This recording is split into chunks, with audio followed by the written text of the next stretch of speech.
Nous sommes de retour. J'ai une question qui me titille depuis tantôt, à savoir, est-ce que trop d'informations suivies en si peu de temps peut amener une fausse impression de confiance dans ces gens-là, de sécurité, ces formations-là qui sont complexes, qui sont complètes, par exemple, que je trouve ça fantastique, mais de l'autre côté, je me dis, la personne décide de ne pas aller voir un conseiller par la suite, décide de faire ces choses elle-même. Est-ce que ça peut lui nuire au bout du compte? Très bonne question, puis je vais répondre très simplement parce que la formation, évidemment, quand on ne l'a pas écouté, c'est facile de poser cette question-là, puis c'est parfaitement légitime. Puis moi, à la fin de la formation, je précise, puis même plusieurs fois dans la formation, tu sais que le but, c'est pas que la personne soit toute seule à 100 puis qu'elle n'aille plus jamais. Je le dis carrément aux gens, entoure-toi des bonnes personnes. Mais assure-toi que c'est les bonnes personnes. Donc maintenant, je te montre dans la formation comment les choisir, puis comment évaluer si c'est des bonnes personnes pour toi. Fait que moi, le message dans la formation, c'est jamais ne parle plus jamais à quelqu'un de l'industrie de ta vie. C'est assure-toi que la personne de l'industrie que tu choisis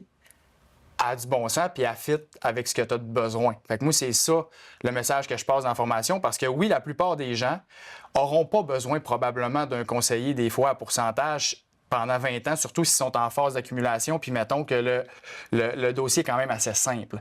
Mais ils peuvent avoir des fois un CPA qui peut répondre à leurs questions, des fois, juste être sûr que tout est correct à chaque année, ou ils peuvent prendre un planificateur financier indépendant à honoraire qui va juste charger 1 heure ou 2, il va regarder le dossier, puis OK, on a fait le tour, c'est beau. Parce que les besoins des gens, par expérience, moi je le vois, quand les gens sont éduqués, pas nécessairement avec la formation, mais juste des fois, il y a des gens qui arrivent, ils me contactent, on fait une consultation, ils sont déjà éduqués de base, tu sais, ils ont déjà eu des conseillers avant. Bien, la rencontre, des fois, c'est juste 45 minutes, 1 heure. Ils ont juste besoin de ça, juste être sûr que tout est correct, juste avoir un petit ange gardien qui fait juste dire ouais, OK, c'est beau, parfait, regarde, tu peux toc, toc, toc, fais attention à ça, puis ils repartent avec ça. T'sais.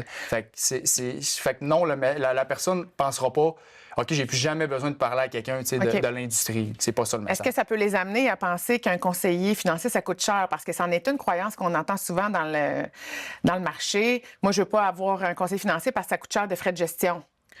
Bien, là-dessus, ce que je dis tout le temps, puis je le présente dans la formation, moi, c'est pas combien qui te coûte, c'est qu'est-ce que tu as en retour du prix qui te coûte. Fait que moi, je le dis tout le temps, c'est comme si ça te coûte 10 000, 20 000, 30 000 par année parce que tu as beaucoup d'argent. Si tu juges puis tu évalues que ton conseiller t'a apporté pour plus que 30 000 de valeur dans ton dossier, bien, c'est comme parfait. Tant mieux, puis tu trouves que tu en as pour ton argent. Le problème, c'est quand tu sais pas, que ça te coûte 30 000 parce qu'il y a beaucoup de gens qui savent pas combien ça leur coûte, malheureusement. Puis la deuxième chose, c'est même s'ils savent ou qu'ils ne savent pas, puis là, ils se rendent compte que crime, j'en ai pas pantoute pour mon argent, ça fait 3 ans que j'ai pas vu mon conseiller, mais on s'entend que la valeur n'est pas là. Et là, c'est là que c'est important, puis c'est là le rôle de la formation, puis que j'essaie d'éduquer les gens, c'est de faire en sorte d'être sûr que les gens qui sont en finance, bien, c'est des conseillers qui amènent vraiment de la valeur. Fait qu'eux autres, ils vont être contents de la formation. Eux autres qui vont être moins contents, c'est eux autres qui n'ajoutent pas tant de valeur. Est-ce que tu les réfères?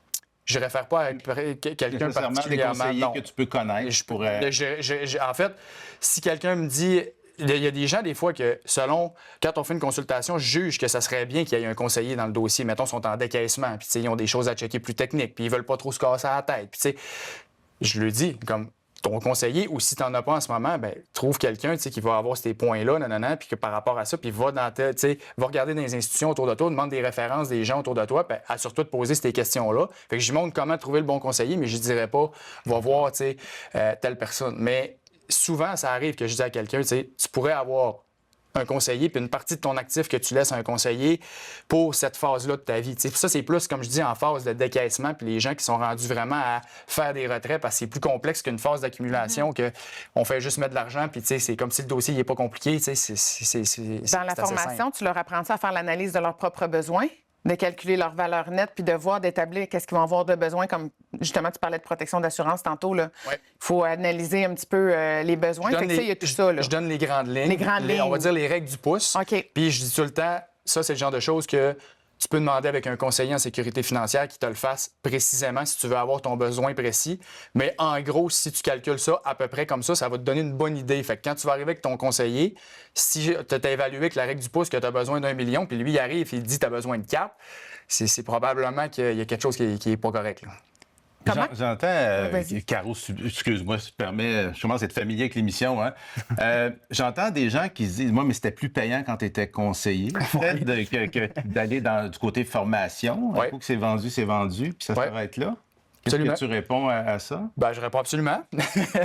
C'est sûr que le domaine de la finance, c'est très lucratif, mais comme je l'ai dit au début de l'émission, moi, mon objectif quand j'ai décidé de vendre ma clientèle, c'est parce que je sentais qu'il y avait un besoin clairement de gens qui avaient besoin d'être éduqués, puis d'avoir de la bonne information. Puis je me suis dit, ben ça me drive plus, puis que faire d'autres choses, que de penser juste à moi, autrement dit, de dire, oui, si je pense strictement financièrement parlant, rester en finance, continuer à bâtir ma clientèle puis d'aller chercher de l'actif, ça aurait été très intéressant. Puis j'étais sur mon gros bateau de croisière, comme je le dis tout le temps. Puis, c'est comme la vie est belle quand tu as fait tes 10 premières années en finance. Mais il y avait quelque chose qui me drivait plus que ça. Puis étant donné que j'applique ce que je dis dans ma formation, ben, j'ai une situation financière aujourd'hui qui me permet de pas trop être stressé à la fin du mois. Donc, qui me permet de dire, ben, quand même que j'ai moins de revenus pendant certaines années, si je me concentre à une cause qui me tient vraiment à cœur, puis que je sens que j'aide plus de gens comme ça, ben, c'est parfait. T'sais. Justement, on parle d'argent, là, c'est un très bon point. C'est vrai que c'est vu et reconnu que dans les services financiers, on gagne bien nos vies.